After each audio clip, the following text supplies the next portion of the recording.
welcome to another edition of the Back of the Class podcast. We are your hosts. I am the Esteban Serrano. I'm Juan. I'm a Zach Dion, just one of. You are a Zach Dion. Yeah. There's more out there? There are, yeah. God, I hope not. There's somebody. Oh, man. We are the Back of the Class. We got a dope show for you guys. It's a lot of great things to talk about. We got some new music. Finally, a long-awaited Pusha T and Jay-Z collab dropped last night. Gucci Mane is out of jail, but Troy Ave is going back. Or going in maybe for the first time. I don't know. Yeah, first time. This is like, they're pleading that this is his first offense. Right.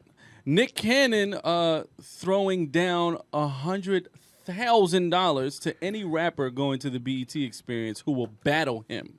100,000 of them. $100,000. The NBA Finals. We got to talk about this rematch.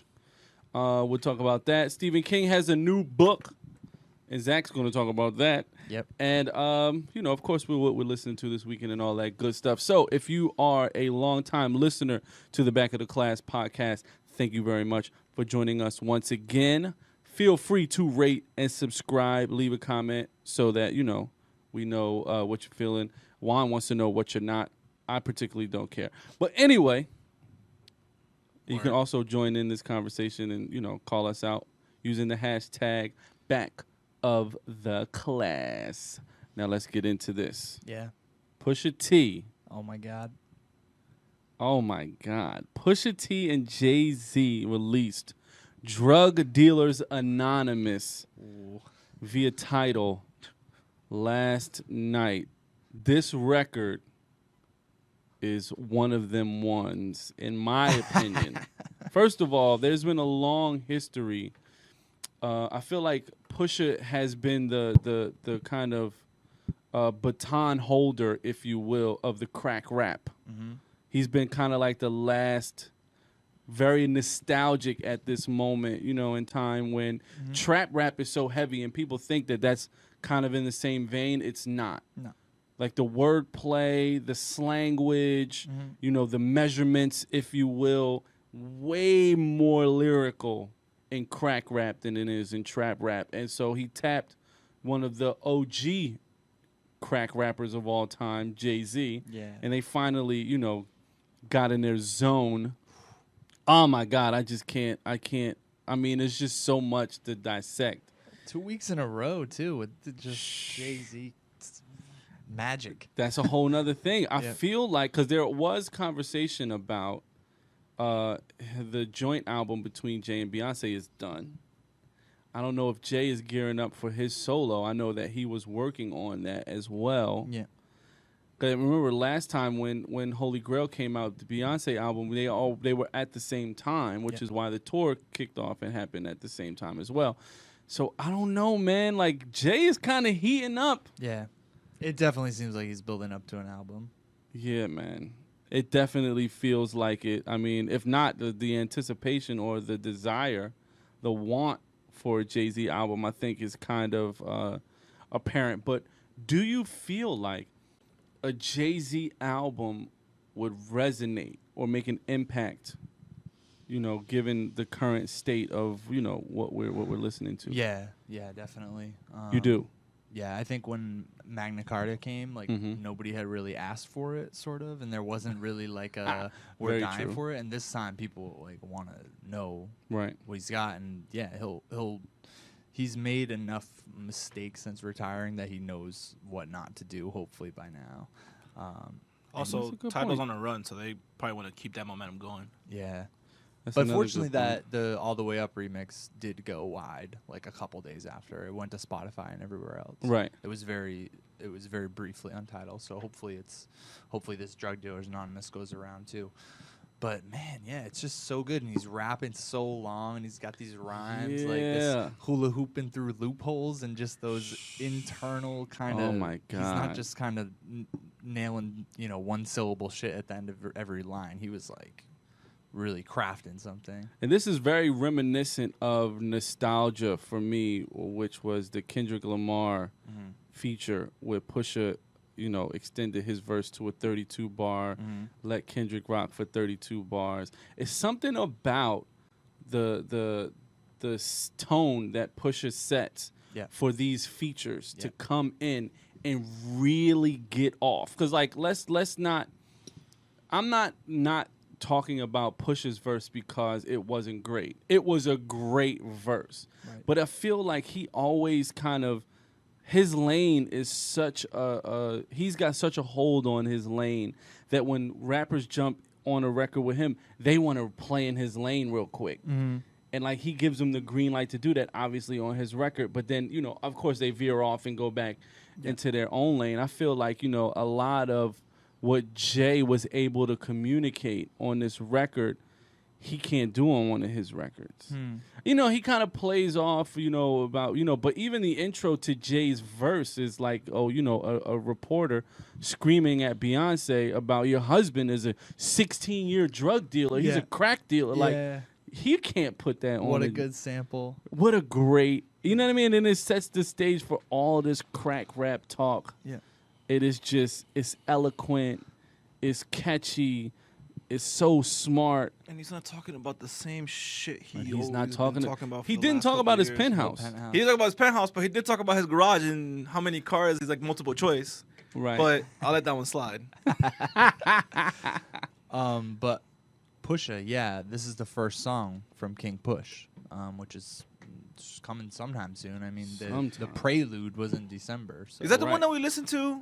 No, that was Darkest Before Dawn. The Darkest Before Dawn. We went to that event and heard. Yo, he's like Marvel, yo. They coming out with like number zeros, right? Yeah. Like, A and B variant, fucking covers. Jesus. Exactly. That's a good. But yeah, so one of my favorite parts of this, aside from the event that it is with Jay-Z being on a Pusha T record, one of my favorite moments was when Jay is talking about, his dealings in Virginia. For New York drug dealers, Virginia is a destination that a lot of people, go to push their work, so to speak. So he starts name dropping. Ask Teddy Riley about me, who's obviously, he moved to Virginia Beach as well. Like, he's like, I used to, VA was one of my spots. So kind of giving a nod to Pusha at the same time, letting it be known. Like, I've done this. Like, you know what I mean? This is not new to me. Don't forget, about that. So. And I just love that, like, there's a lot of people Jay-Z has just never acknowledged. Like, he's never acknowledged Nicki Minaj's existence, you know? And I don't think he's really acknowledged Pusha like this. And I our writer Bianca Gracie was writing up this song, and I was like sending her all these links of times that Pusha's like that he has talked about Jay-Z or used and like samples. That song, I think King Push, and he's like, I'm the closest thing to Hove on Mission is a dash. Yes. And I didn't even realize they were on So Appalled together. So I mean, but that's a Kanye song, and that's one of those ones where it was orchestrated. Because Jay and Nicki were on Monster together. Right. But in terms of like, but he still doesn't acknowledge, talking about well, he comes from the era where like, know? why would you want to promote competition? Right. You know what so I mean? I just think that's so cool that unless you were that's dope. so comfortable with yourself that you're gonna mention other rappers, or unless he's under your wing, so to speak, because he talks about Bleak all the time, and Bleak hates it. True that. Right. All right. But yeah, I mean, so hopefully, at this pace, maybe we get a couple more Jay-Z samples. Good ones days. I mean, verses. Yeah. And gear up for an album. I know that the Formation tour is in Philly this weekend because my wife and my sisters and all of them are going. So maybe they'll make an appearance there. Maybe we'll hear some news. Who knows? Yeah. You think Jay-Z has a big ego? No. You don't think so? The times that I've been around him, he I don't mean uncomfortably normal. I mean in the fact where, like, I feel like he doesn't like to go spans of periods of time where no one's talking about him or checking for him. And I feel like that's why he drops, like, last week song. He's on this week's song. Obviously, those are not his songs. Right. But I feel like he has an ego enough where he's like, yo, nobody's really talking about it right now. I need to do something to... I think it's more of... And I feel like him and Beyonce are that way. Because, like, I think it's just more of them being conscious of their relevancy. at the time. But that's ego. I don't think it's ego. I No, think you're thirsty to be relevant and to be. Well, for the business they're in, they gotta be. Beyonce's not getting $50 million from Pepsi if she has a cool period. Yeah, but look at Nas. We've been talking about how much Nas could care less. That's what I'm saying. That's my point. Do you but think that's not ego, because when it comes to being an MC, you better never test Nas. No, but I'm talking about ego where he wants to be talked about and be in the limelight as much as possible. This being Jay-Z. And he has his ventures, and it makes sense. You want to be in the limelight because you have all these ventures, you have all these. But we talk about Nas and all the shit he has his hands in nowadays. Right. But that's not public knowledge. I mean, it is, but it's not in the consciousness of the casual, musical landscape. I'll bring it back to a Jay-Z line where he says, "I'm not a businessman, I'm a businessman." Which means to me that he understands that he is the business. So he can't ever cool off.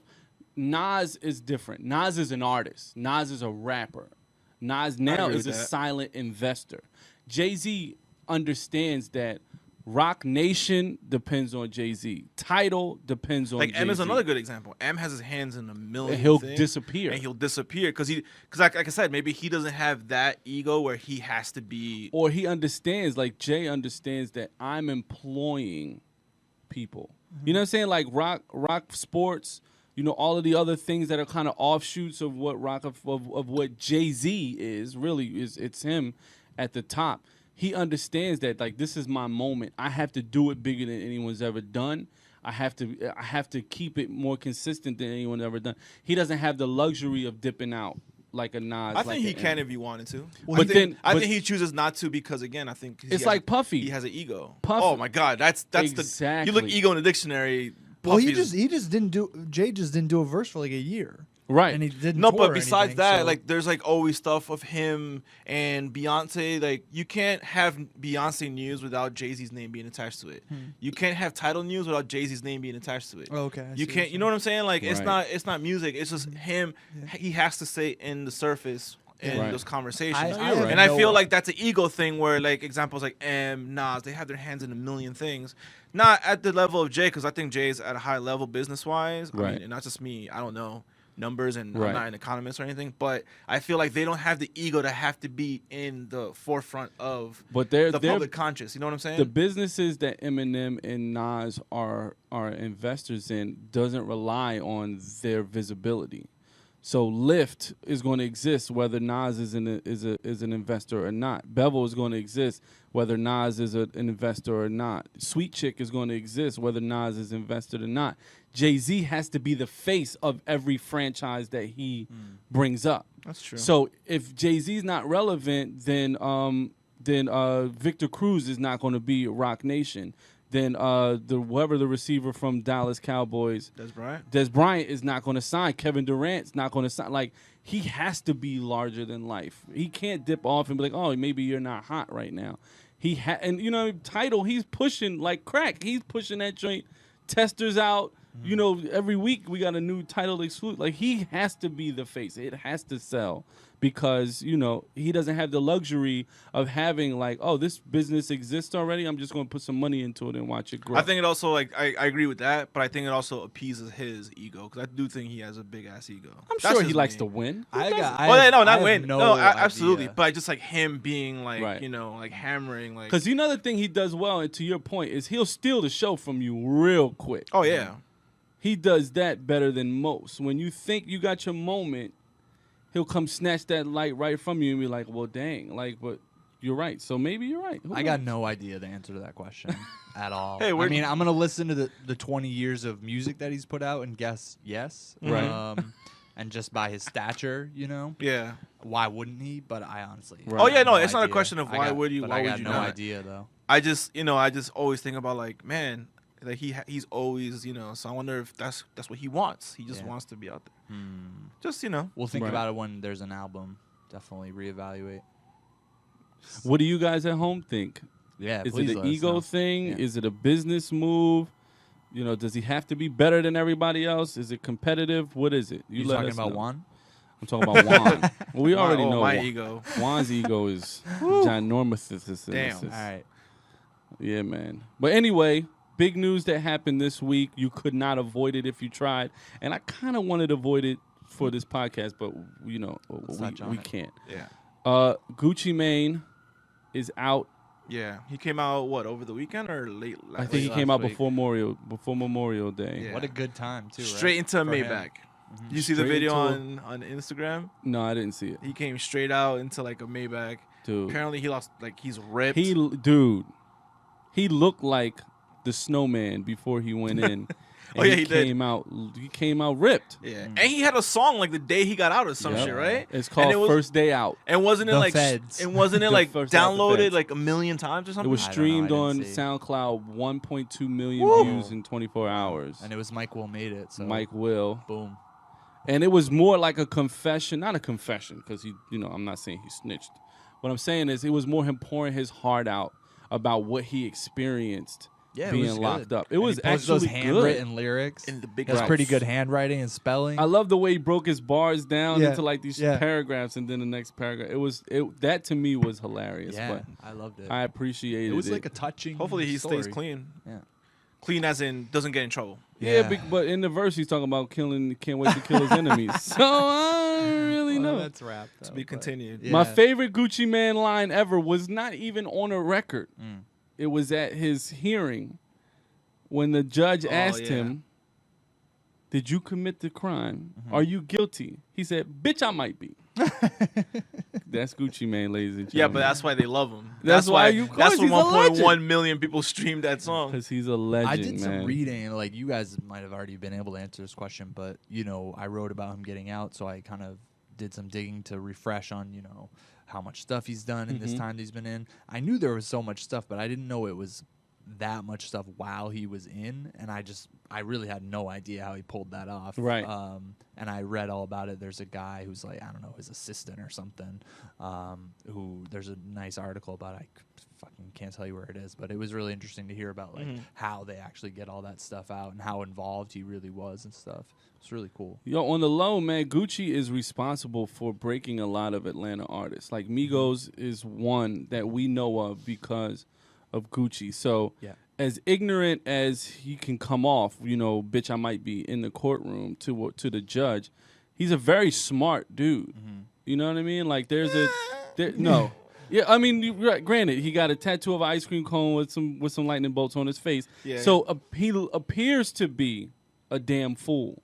But to orchestrate, when you're locked up, Lil Wayne and them did that. Remember when he went to Rikers, he had like shot a video for every song, and they were trying to put. Yeah, well, they're also it wasn't like this though. They're also like they're not regular you and me, where when we get indicted, we're going to jail tomorrow.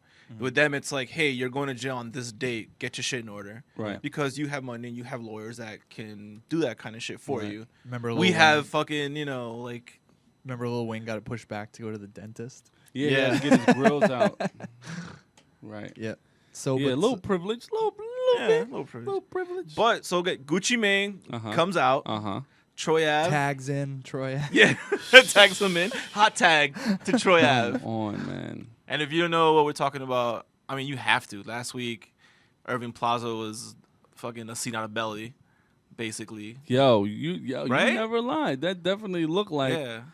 Come on, man. Night vision fired. And everything. Yeah, there were shots fired at Irving Plaza at a T.I. show. During T.I.'s show, man. And that's, if you don't know New York that well, that's right by Union Square by 14th Street. It's a pretty small venue. Yeah. It's like 1,100 people. Yeah. It's definitely a venue, very scary place for it to happen at. Yeah, I mean, and it's so small that the shots he let off went through the floor and actually hit concert goers and sent them to the hospital. One of which was Mano's girlfriend. Yeah. Was shot in the leg. He killed his bodyguard by accident, shot himself in the leg. He killed his own bodyguard by accident? Yes. That's what it was. And then he shot himself in the leg, Shot himself in the leg. And in that video, we were talking about when he's like shooting, it's like someone shooting that's never shot before. Ever. Like his form. And I'm not a SWAT police officer. I'm not a cop. I'm not an expert. Right. I just judge by what I see in Die Hard movies and action movies in general. And the way he's holding that gun, it's like a person who's never shot a gun before. Ever. But again, I mean, it's hectic. He probably thinks people are trying to kill him. So maybe the best form of holding and shooting a gun isn't going through his head. Right. But like just the way it looks, it just looks. I mean, sloppy. It looks sloppy, but the scene looks hectic as hell. Like people are running all over the place. Right. You could see the big stain on his leg from blood that he just shot himself. Right. So what do you guys think about this bullshit? What do you think about this bullshit? That's bullshit. Of like the NYPD commissioner saying like it's a bunch of thugs acting like thugs.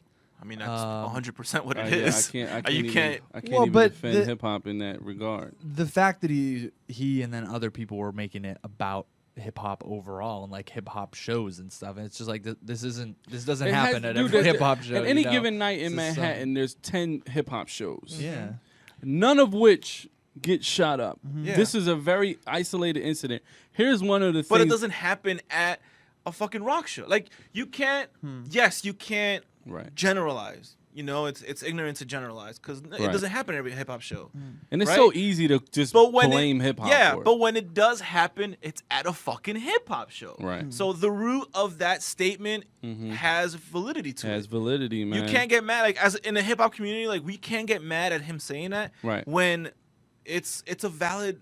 You know, when you generalize, like you can't say it's just, this is hip hop. It always happens. No, it doesn't always happen. Right. But when it does, it's hip hop. So you can't. What's the term? You can't make your bread and eat it too. Well, I don't know. You can't make your bed. Have your cake and eat it too. Damn, did I say bread? Yeah, you That's said why bread. I'm hungry. Anyway, it says lunchtime. He hasn't ate. The first thing that came to my mind was like kind of the code that the South lives by when it comes to hip hop and when it comes to beef, right? So they understand that there's beef between artists.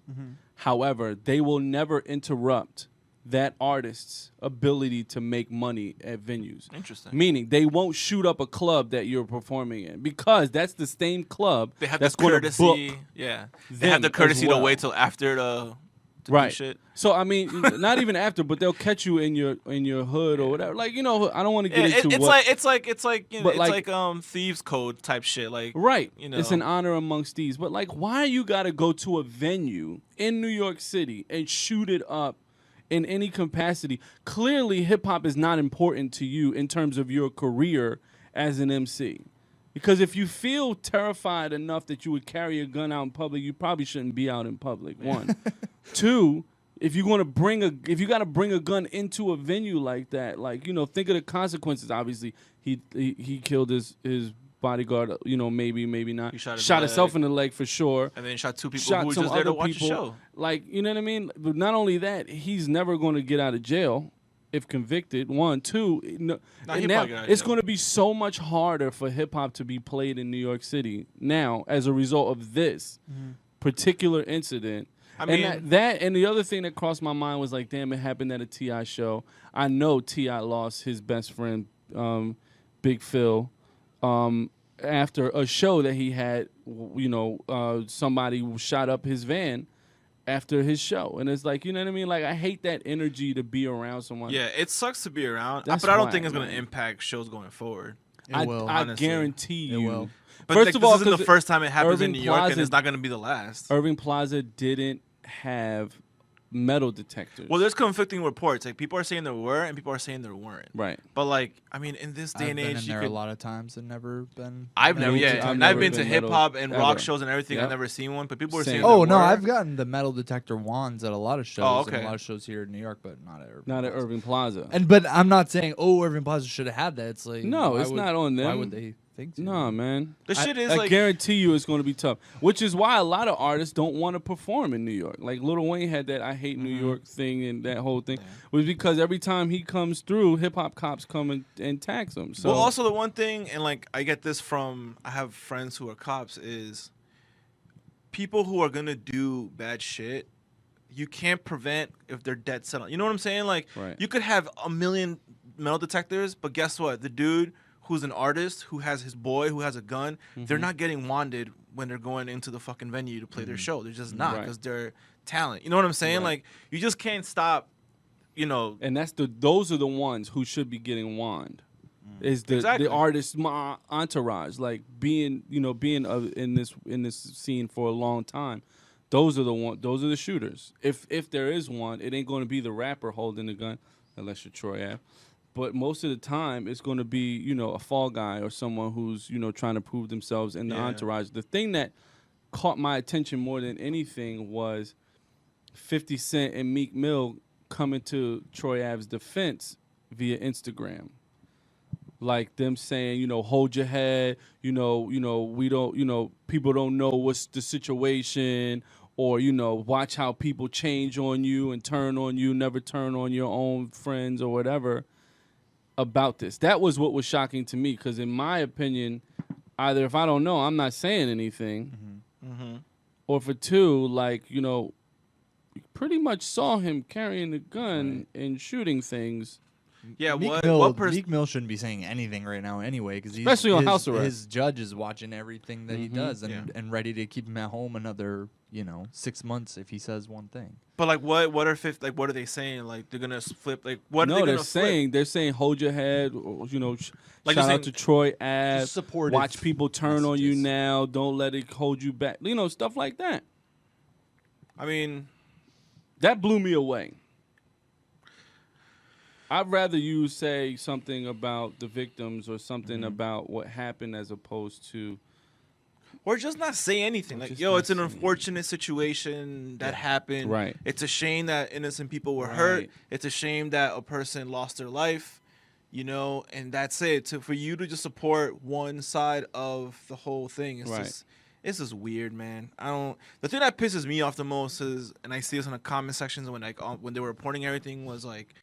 people going like, oh, another hip-hop murder that's probably not gonna get justice for what happened because the cops don't care, or no one cares about solving these murders because it's hip-hop. And and I'm just like, well, when you clearly read the article and the cops are getting information, no one's cooperating, no one's giving information, so you can't say no one solves these crimes, where it probably does happen, obviously, but then don't yell, like, also say, oh, they're not gonna solve it because they don't give a shit when they're trying to investigate and no one cooperates. So it's like, which is it? Are you gonna live up to the code of the streets where you don't say nothing and then complain about that these crimes never get solved? Like, you know what I'm saying? That's the hypocritical shit that it drives me nuts. Right. I was watching the interview yesterday. We're talking about, of course, in Hip Hop Loves First 48.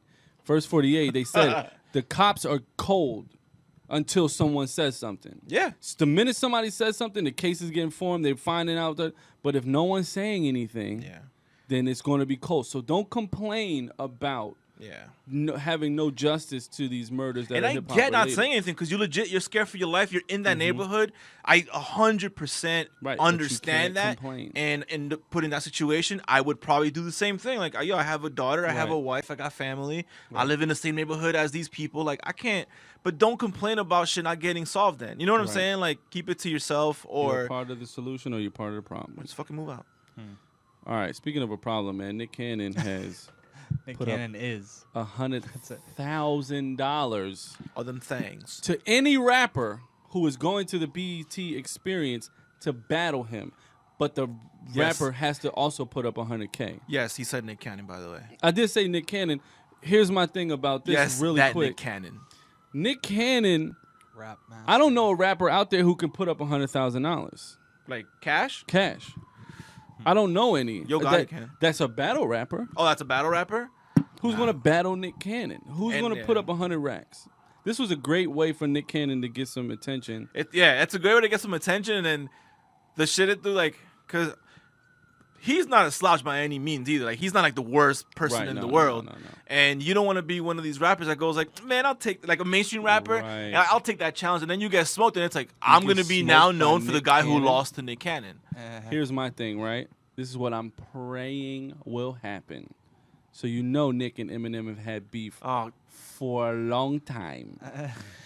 I'm hoping M takes that 100,000, goes to the BET experience, and rips my man a new one. That'd be amazing. That'd be great if Eminem just like put up $1 million. It's not gonna happen. Like, yo, what's up with an M? Yeah, I love that. Let's up the ante though. Yeah.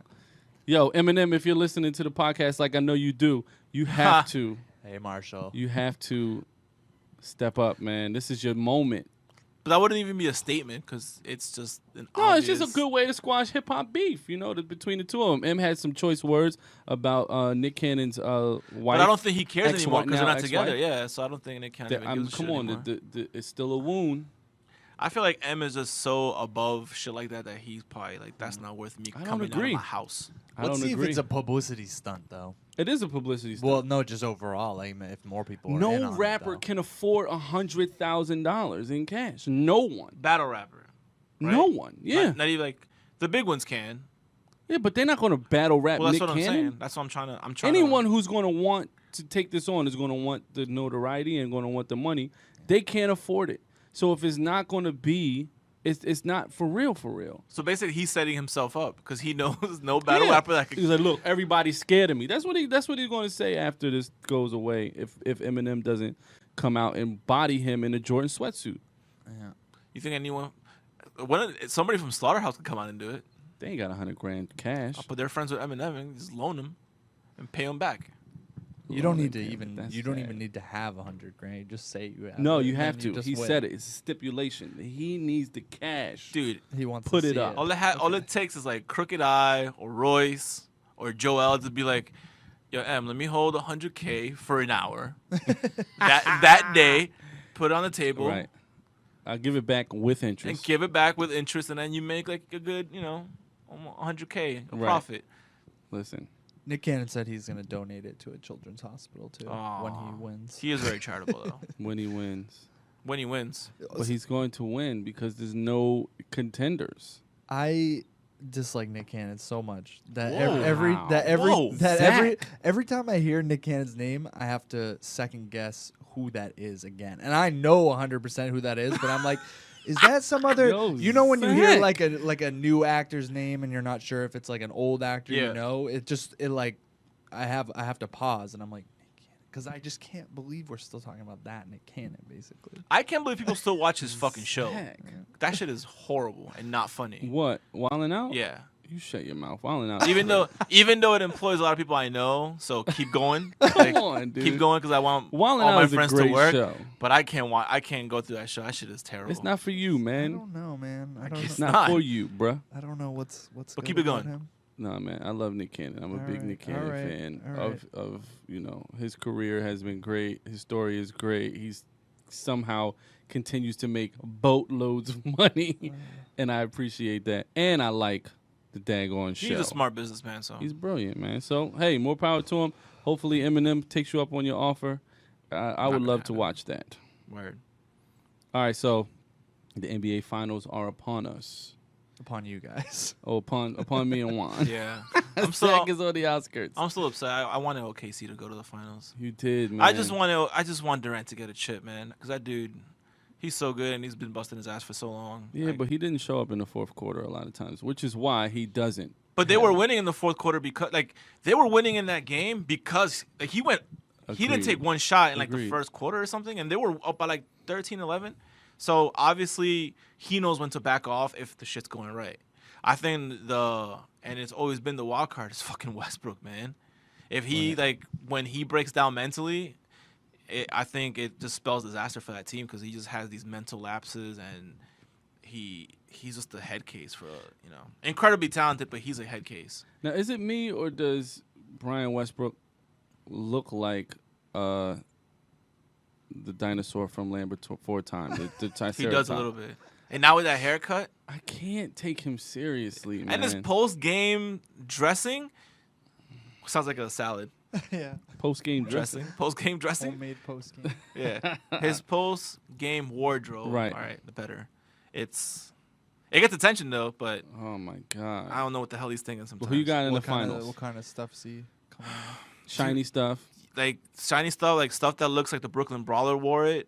Sorry, WWE reference. You guys probably don't know. But, ripped up and dirty, with really, really He's very tight fashion leggings. forward, but beyond where fashion actually is. Yeah. He's that forward, in my opinion. Stuff where you're just I don't know what the hell you're doing, but I give you props for Trying. putting it out there, basically. He doesn't look like Allen Iverson in those oversized, ugly clothes. Yeah. At least that. At least he's trying to be fashionable. Word. Doesn't I work. give to answer your question, NBA Final predictions. I think LeBron and the Cavs are gonna win, just because the Warriors don't look like the Warriors of last year, and they proved that when like any jump shooting team, if you're not hitting your shots, you're not winning. You're not period. winning the game. Yeah. They don't have a post game. They don't have, you know what I mean? Like right. They just like they were exposed by OKC and even by who the hell did they play before? Portland. When they're not hitting shots, they're not gonna win. When they are hitting, and like after the series, like Durant and Westbrook said it best. They said they beat us behind the 3-point line, and we beat them at everything else. Statistically, they were correct, but they were raining threes. Curry was raining threes. Thompson was raining threes. Like you can't, and that's Iguodala had 3. Yeah, they had some 3-pointers. Yeah. Here's my spin. Right. I want Golden State to win another one just because Agreed. I want Steph's legacy to be cemented. MVP, broke the Bulls record this year, back-to-back chips, which shut a lot of people up in regards to, the legitimacy of a Steph Curry. Here's the problem. They beat the Bulls record, so they're tired. They just went through 2 grueling rounds in the playoffs, so they're tired. And they're about to face LeBron James, a healthy Kevin Love, and a healthy Kyrie Irving. He's not that healthy. He's there. He's there, but he's not like 100%. But he's there. I think he wasn't even there last year. I think taking away whether Kyrie is 100% or not, they just have a more not a too much, but I think their team is a lot more well-rounded. But they also have their weaknesses, which is why Toronto gave it to them too in that series. And I still think LeBron is still a wild card when it comes to crunch time. I'm sorry. I agree. There was times in that series against Toronto where this is the time where the best player on the planet takes over, and he's bringing it up and then passing it to Kevin Love. Right. You could give me this shit like, but Kevin Love had a better shot. I never saw in the fourth quarter Jordan ever giving up the shot to Steve Kerr, but like, those moments are, we celebrate them because, but that was one moment. Like, LeBron has countless times where you just see he just wants nothing to do with it. And then there's times when you see he does want the ball and he brings his team back and wins, but you just never know what LeBron is coming. Yeah, you can't call it. Having said that, I want the Warriors to win, but I think the Cavs are going to pull it out. All right, well, we soon shall see. Long series, though. At least 6 games, I think. Word. So, Zach, who do you got, baby? From Stephen Curry to Stephen King. I was surprised that you guys that it wasn't Warriors based on that last talk that we had about that, best season ever and stuff. Yeah, but that makes sense what you're saying. They're tired, being tired. Well, yes, from Steph to Stephen. So Stephen King has a new book coming out on Tuesday, but he has like 2 books every year, so it wouldn't be particularly newsy if this wasn't the case. So 2 years ago, he published his first ever like detective novel, which is not my type of thing, and I didn't like the book that much. It's called Mr. Mercedes. So then last summer they sent me. It turned out he's doing a trilogy, which great. I don't like detective mysteries, and now there's gonna be 3 of them. Elongating it. So last summer they sent me the second one, and I read like the first chapter, and I was like, I'll finish this later, because I just wasn't excited. And then over this last weekend, I just like burned through it because now the third one is about to come out. So I thought, all right, I'll give it a try. Maybe I can, I always like to read them. If I get it early, I like to read it like a little before it comes out, be on time with it. So yeah, the second one was called Finders Keepers. It was fucking great. And now I've started the third one, and I'm really excited about it. The third one seems like it's gonna be more detective-y than the second one was there, but something that it just reminded me of was Stephen King's reputation is often of like very big kind of everything is at stake books, like The Stand or It, or even The Shining is just like a family, but it's this whole hotel thing. But something that I remembered reading Finders Keepers is that he has a lot of more minor works that are like a very small scale, and those are just so good. So I like when he does those, and I'm just excited for this new book, and he has another book coming out this fall. Nice. So yeah, and I can't remember his age. He's either turning I think 69 or 70 this September. And there's no drop off in quality? There's no drop off. That's what I was saying. Like, this last book was so sharp, and he can really like get too wordy. That's why a lot of his books are so long, is because he'll just go, and I don't think an editor like dares to stand up to him almost. Yeah. He claims differently. He says people edit like every page, but I don't know. But this last book was just really to the point and sharp, and just, yeah, his writing, it hasn't dropped off. I mean, there's been dips and stuff, but to be that age is like, you know, Stephen King has been inspiring me for my whole life, but as he gets, you know, decade after decade, and to still be so sharp, it's like, fuck, man. I hope I can. Be still great at something when I'm pushing 70. And to still have the ambition to keep doing that and keeping it fresh and creative, like writing a fucking book and creating new characters and new stories, like that shit is not easy, bro. Yeah. Right.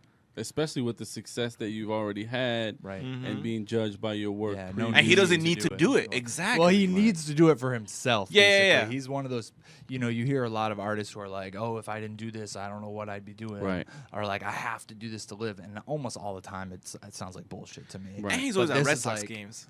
Huh? He's a big Red Sox fan. Yeah, exactly. So, like, where are you writing when you're at Red Sox games, too, because you're a season ticket holder? Right. Now, he gets up every morning, including holidays, and he writes for like 5 hours. He writes like 1 or 2,000 words every morning. Yeah. Wow, man. Every single day. Kudos to that guy. Yeah. That's some discipline. Yeah. That's why I mean he gets written off as like horror author, or one of those things where like when something is really popular, everybody thinks it's kind of shitty, but no, he's that good. So the book's called End of Watch. It's out on Tuesday, June 7th. Check it out. How many pages? Actually, all 3 of these books have been like 430 pages. Exactly. That's not bad. But it's like big font, wide margins. They're nice. They're quick so they're quick reads. Yeah, which I love. I love when I open. Like, I love reading. I'm always reading, but I still like when a book is set up that you can burn through the pages. Like big font, a lot of space between the lines. Yeah. Right. Yeah. Yeah, in 5th grade, my 5th grade teacher used to read it. Like, when she would walk between class to, like, we go to lunch and she's going somewhere else. Yeah. She'd always have Stephen King books. Nice. And at that age, I used to be, how are you reading that big ass book? And it's a different one that you read last week. Right. Yeah.